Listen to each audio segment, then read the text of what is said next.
कर्क लग्न की कुंडली में बुध का फलादेश।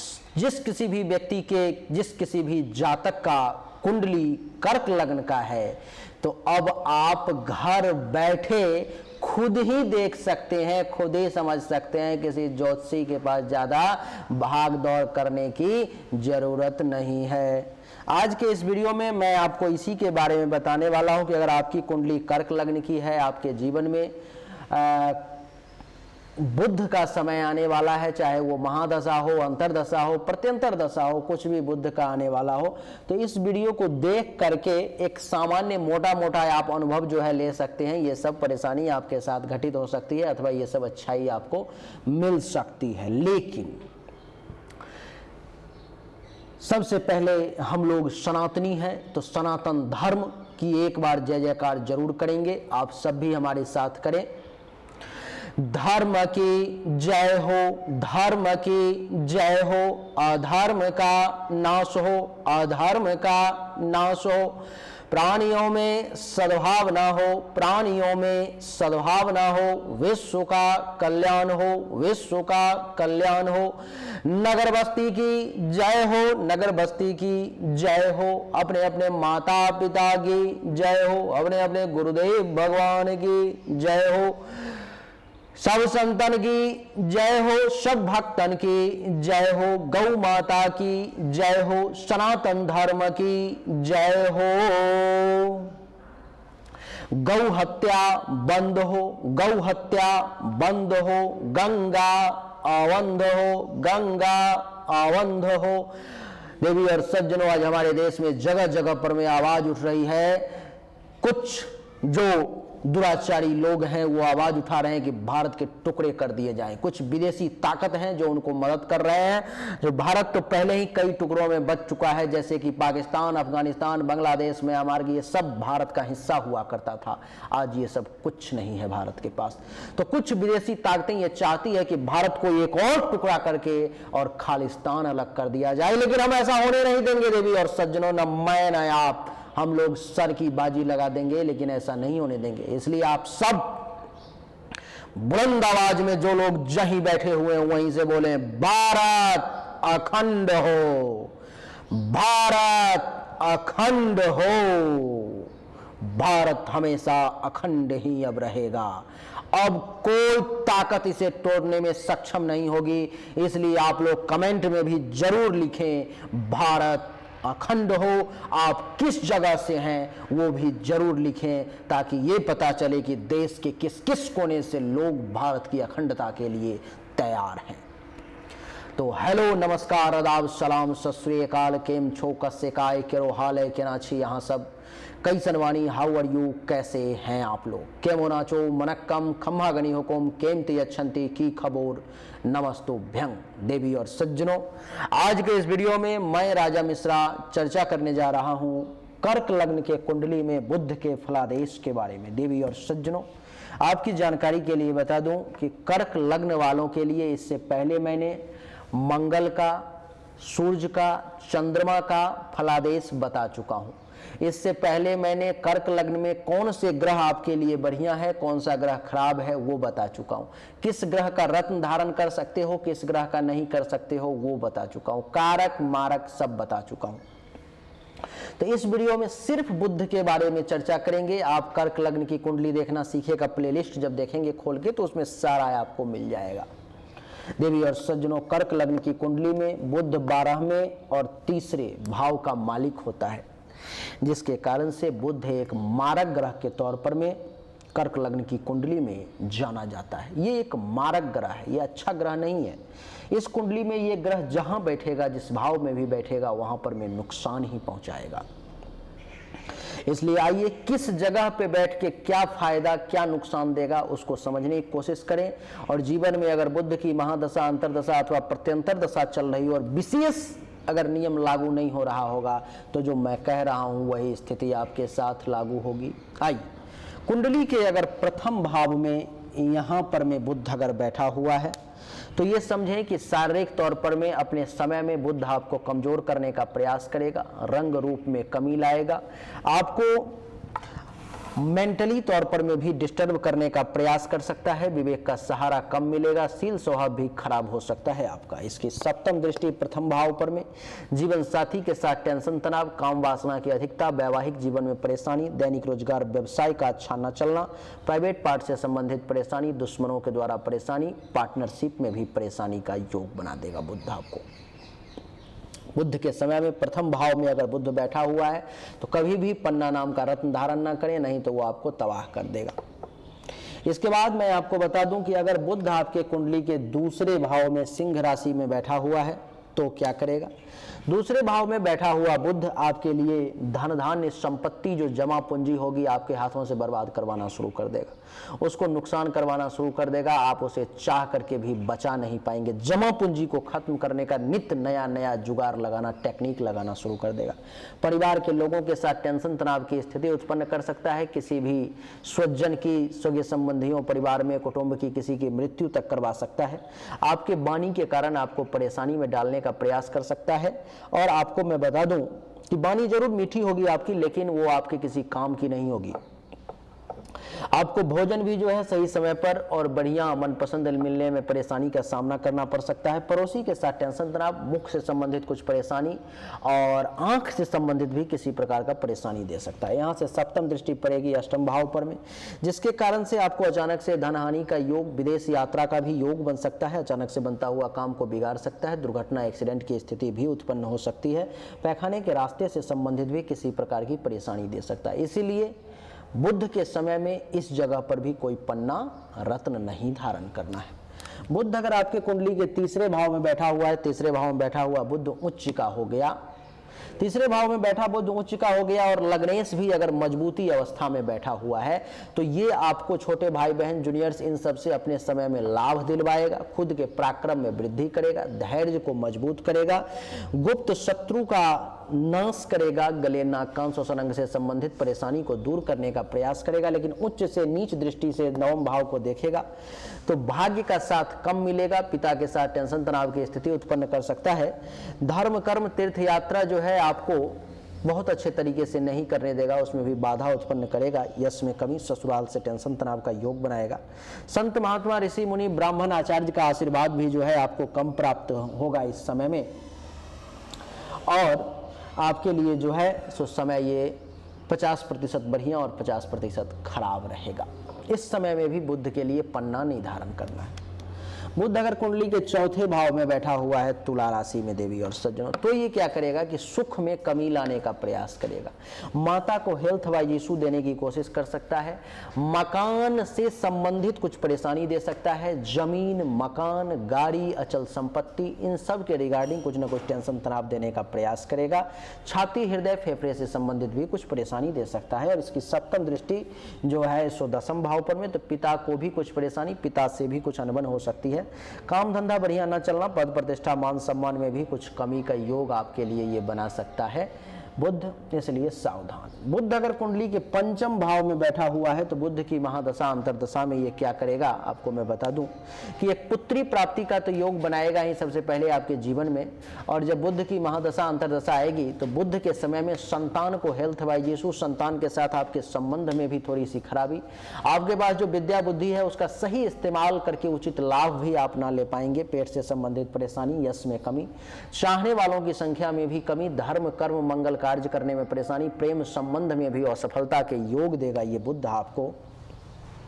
और सप्तम दृष्टि एकादश भाव पर में है तो आय में कमी लाएगा, लाभ कम देगा, उपलब्धि की प्राप्ति में भी कमी लाएगा, मनोकामना की पूर्ति में भी परेशानी का योग, बड़े भाई बहन, सीनियर्स अथवा उनके समान व्यक्ति से भी लाभ आपको कम मिलेगा। बुजुर्ग अगर हैं तो पुत्र वधू और दामाद का सुख भी इस समय में आपको कम प्राप्त होगा। बुध अगर आपके कुंडली के छठे भाव में विराजमान है तो ये क्या करेगा कि आपको शत्रु यानी कि दुश्मन, नए नए दुश्मन आपके लिए पैदा करेगा, चिंता में आपको डालेगा, रोग परेशान कर सकता है, कर्ज वगैरह ले सकते हैं, केस मुकदमा का योग बना सकता है, पेट से संबंधित परेशानी, अपयश, कलंक, शोक और दुख की प्राप्ति करवा सकता है।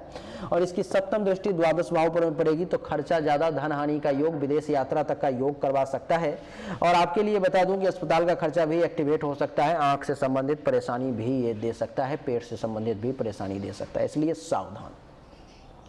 अगर बुध कुंडली के सप्तम भाव में बैठा हुआ है तो क्या करेगा, ये जीवन साथी के साथ टेंशन तनाव की स्थिति को उत्पन्न करेगा, काम वासना में वृद्धि करेगा, आपका दैनिक रोजगार व्यवसाय अच्छा ना चलने देगा, वैवाहिक जीवन में भी कुछ परेशानी डालेगा, प्राइवेट पार्ट से संबंधित भी आपको कुछ परेशानी दे सकता है, दुश्मनों के द्वारा आपको परेशान करवा सकता है, पार्टनरशिप में भी परेशानी के योग बना सकता है। सप्तम दृष्टि प्रथम भाव पे पड़ेगा तो शारीरिक तौर पर में कमजोर करने का कोशिश करेगा, रंग रूप में कमी, दिमाग का सही इस्तेमाल करके उचित लाभ नहीं लेने देगा, ज्ञान में कमी, बल की प्राप्ति में कमी और शील स्वभाव को भी खराब करने की कोशिश करेगा। विनम्रता जरूर थोड़ी मोड़ी बनी रहेगी लेकिन बहुत ज्यादा काम नहीं आएगी वो भी। तो यहां भी बुध का बैठना इस मामले में खराब है। बुध अगर कुंडली के अष्टम भाव में बैठता है तो ये क्या करेगा कि आपको इस समय में जीवन से संबंधित परेशानी दे सकता है, मन में आत्महत्या वगैरह का विचार आ सकता है अथवा कुछ ऐसी स्थिति उत्पन्न हो सकती है जिसके कारण मन करेगा कि मर जाए।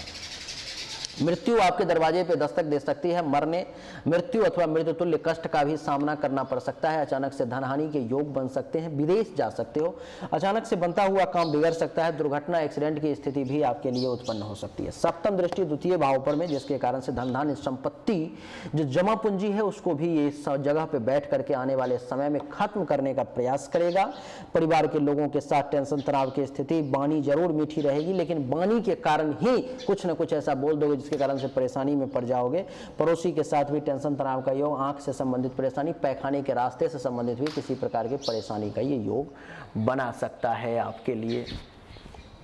देवी और सज्जनों, बुध अगर आपकी कुंडली के नवम भाव में मीन राशि में बैठा हुआ है तो ये यहाँ पर में और नीच का हो गया, और ज्यादा खराब हो गया। ये यहाँ पर बैठने के कारण क्या होगा कि भाग्य का सपोर्ट कम मिलेगा, धर्म का पालन कम कर पाएंगे, तीर्थ यात्रा में परेशानी आएगी, यश में कमी आएगी, चाहने वालों की संख्या में कमी आएगी, धर्म कर्म मंगल कार्य करने में परेशानी, ससुराल से टेंशन तनाव का योग, संत महात्मा ऋषि मुनि ब्राह्मण आचार्य का आशीर्वाद भी आपको कम प्राप्त होगा और पाँव में दर्द चोट वगैरह लग सकता है, जंघा से संबंधित कुछ परेशानी आ सकती है। और सप्तम दृष्टि तीसरे भाव पर में तो उच्च की दृष्टि पड़ी तो छोटे भाई बहन जूनियर से कुछ लाभ मिल जाएगा, हल्का फुल्का, खुद के पराक्रम बनी रहेगी, धैर्य थोड़ा सा कमजोर पड़ेगा लेकिन फिर भी धैर्यवान बने रहोगे।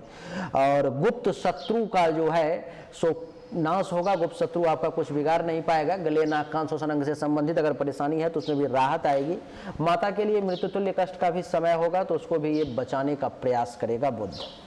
बुध अगर कुंडली के आपके दसम भाव में बैठा हुआ है तो पिता के साथ थोड़ा सा दूरी बना के रखेंगे तो ज्यादा बढ़िया रहेगा। आपके लिए बता दूं कि सरकार से फायदा कम होगा, काम धंधा जो है सो बहुत बढ़िया इस समय में नहीं चल पाएगा, पद प्रतिष्ठा मान सम्मान में कमी का अनुभव करेंगे और अधिकार में जो है सो अधिकार लेने के लिए भी लड़ना पड़ेगा। और इसकी सप्तम दृष्टि चतुर्थ भाव पर में तो सुख में भी कुछ कमी का एहसास होगा। माता अथवा माता तुल्य महिलाओं के साथ भी संबंध बहुत बढ़िया नहीं रहेगा, उनका भी स्वास्थ्य ठीक नहीं रहेगा। जमीन, मकान, गाड़ी, अचल संपत्ति, पैतृक संपत्ति के रिगार्डिंग जो है कुछ टेंशन तनाव की स्थिति सामने आ सकती है। छाती, हृदय, फेफड़े के साथ साथ घुटनों में भी कुछ परेशानी का आपको सामना करना पड़ सकता है, इसलिए सावधान। दसम के बाद अगर एकादश भाव में जब बुध आएगा तो क्या होगा, आपको बता दूं कि एकादश भाव में जब बुध आएगा तो यहां पर भी आपको बहुत ज्यादा लाभ नहीं देगा, कुछ लाभ देगा, हल्का फुल्का आमदनी करवा देगा, कुछ फायदा हो जाएगा। यहाँ पर भी इच्छा पूर्ति में वो रुकावट उत्पन्न करेगा, उपलब्धि की प्राप्ति में भी रुकावटें उत्पन्न करेगा, बाधा डालेगा। बड़े भाई बहन सीनियर्स इन सब से जो खूब लाभ मिलना चाहिए उसमें भी रुकावट डालेगा, मिलेगा लेकिन कम कम मिलेगा। सप्तम दृष्टि इसकी पड़ेगी पंचम भाव पर में तो एक पुत्री प्राप्ति का भी ये योग बनाएगा। विद्या बुद्धि का सही इस्तेमाल करके जितना लाभ मिलना चाहिए उतना नहीं लेने देगा। पेट से संबंधित कुछ परेशानी दे सकता है, चाहने वालों की संख्या में कुछ कमी आ सकती है। धर्म कर्म मंगल कार्य में भी करने की कोशिश करोगे लेकिन वहां भी कुछ ना कुछ रुकावट और बाधाएं आ ही जाएगी। अगर कुंडली के द्वादश भाव में यहाँ पर मैं अपने ही राशि में बुध बैठा हुआ है तो विदेश की तरफ आपको जरूर लेके जाएगा, खींच करके विदेश ले जाएगा। लेकिन अगर आप नहीं जा पाए, आप अपने ही देश में रह गए तो खर्चा ज्यादा करवाएगा, धन हानि का योग बनाएगा, सैया सुख में कमी लाएगा, अस्पताल का खर्चा एक्टिवेट करेगा, आंख से संबंधित परेशानी दे सकता है, किसी की मृत्यु अथवा आपको खुद मृत्यु तुल्य कष्ट का सामना करना पड़ सकता है। सप्तम दृष्टि छठे भाव पर में जिसके कारण से शत्रु के द्वारा परेशानी दिलवा सकता है, चिंता में वक्त बीत सकता है, हेल्थ वाइज इशू का सामना करना पड़ सकता है, पेट से संबंधित परेशानी आ सकती है, कर्ज वगैरह ले सकते हो, केस मुकदमा का योग बन सकता है, अपयश, कलंक, शोक और दुख की भी आपको प्राप्ति करवा सकता है बुध। तो बुध इसमें एक ही जगह है अथवा दो जगह बहुत स्वभाव को, तीसरे और छठे भाव, तीसरे और एकादश भाव है, जहां पर आपको कुछ लाभ 50% लाभ आपको दे सकता है। बाकी कुंडली में ये कहीं भी बैठ करके आपको बढ़िया रिजल्ट नहीं देगा। बहुत सारे ज्योतिषी पंडित आपको कर्क लग्न की कुंडली में बुध के लिए पन्ना धारण करवा सकते हैं। आप बहुत लोगों के पास जाएंगे, घूमेंगे, कोई किसी प्रकार से आपको ठगने की कोशिश करेगा, कोई किसी प्रकार से बेवकूफ़ बनाने की कोशिश करेगा, कोई कुछ करने की कोशिश करेगा। कुछ नहीं करना है, कहीं नहीं जाना है। अगर आप सक्षम हैं तो आप बुध के लिए ग्रह शांति करवा लें, दुर्गा सप्तशती का संपूर्ण पाठ, रुद्राभिषेक, हवन करवा लें। नहीं सक्षम है तो दैनिक रूप से आप बुध के समय में महादशा, अंतरदशा, प्रत्यंतर दशा, सूक्ष्म अंतरदशा में आप ओम बुंग बुधाय नमः, ओम बुंग बुधाय नमः, इस मंत्र का दैनिक रूप से 10 माला जाप शुरू कर दें। महीना 2 महीना बाद ही आप देखेंगे कि आपकी स्थिति परिस्थिति बदलनी शुरू हो जाएगी। आप धीरे धीरे बेहतर महसूस करना शुरू कर देंगे, आपको अच्छा लगना शुरू हो जाएगा। हाँ, ये जरूर है कि किस्मत को बदल नहीं देगा ये, लेकिन विपरीत स्थिति को जरूर अपने कंट्रोल में करने की शक्ति आपके अंदर डेवलप कर देगा और बहुत सारी परिस्थिति को आप अपने अंदर कंट्रोल कर लेंगे। बहुत सारे ज्योतिष आज 90-95% ज्योतिष हिंदुस्तान में ऐसे हैं जिनको रत्न का ज्ञान नहीं है। आप जाएंगे बहुत सारे लोगों के पास में, आपको कहेंगे अच्छा बुध का समय चल रहा है, ओ हो अच्छा अच्छा अच्छा, आप पन्ना रत्न धारण कर लो। पन्ना रत्न धारण कर लोगे तो आपको जो है बुध का जो निगेटिव प्रभाव है, खराब फल है, वो दूर हो जाएगा और आपको अच्छा फल में। ऐसा जीवन में भूल से भी कभी मत करना, नहीं तो बंटाधार हो जाएगा, परेशानी हो जाएगी, बर्बादी में आ जाओगे। इसलिए आपको करना क्या है कि बुध का जब भी समय आए सिर्फ मंत्र का जाप करना है। कर्क लग्न की कुंडली में पन्ना नाम का रत्न कभी नहीं धारण करना है। एक शर्त पर में आप धारण कर सकते हो, एक ही शर्त है और वो कहीं कुछ नहीं। अगर कर्क लग्न की कुंडली में आपका बुध अस्त अवस्था में चला गया तब आप पन्ना धारण कर सकते हो, तब दूसरा कोई नहीं रुकावट है, वो आपको नुकसान नहीं करेगा, आपके लिए बेनिफिशियल रहेगा। अस्त अर्थात जब कुंडली देखोगे तो इस प्रकार का साइन दिया रहता है अस्त का, उसकी निकालने की भी विधि होती है। तो अगर अस्त अवस्था में आपका बुध है तो आप पन्ना रत्न धारण कर सकते हो, आपको नुकसान नहीं करेगा। उसके अलावा किसी भी परिस्थिति में भूल से भी पन्ना नहीं धारण करना, नहीं तो तबाही मचा देगा वो। बुध का एक स्वभाव होता है कि कितना भी खराब मारक है, कितना भी बुरा फल देने वाला है, लेकिन फिर भी बुध का एक ये स्वभाव है, कुछ ना कुछ आपको बढ़िया फल दे देगा, कुछ ना कुछ आपको अच्छा फल दे देगा, हल्का फुल्का ऐसे लेकिन दे देगा जरूर, चाहे ये पूरे में से कहीं भी बैठा हुआ हो, हल्का फुल्का दे देगा आपको।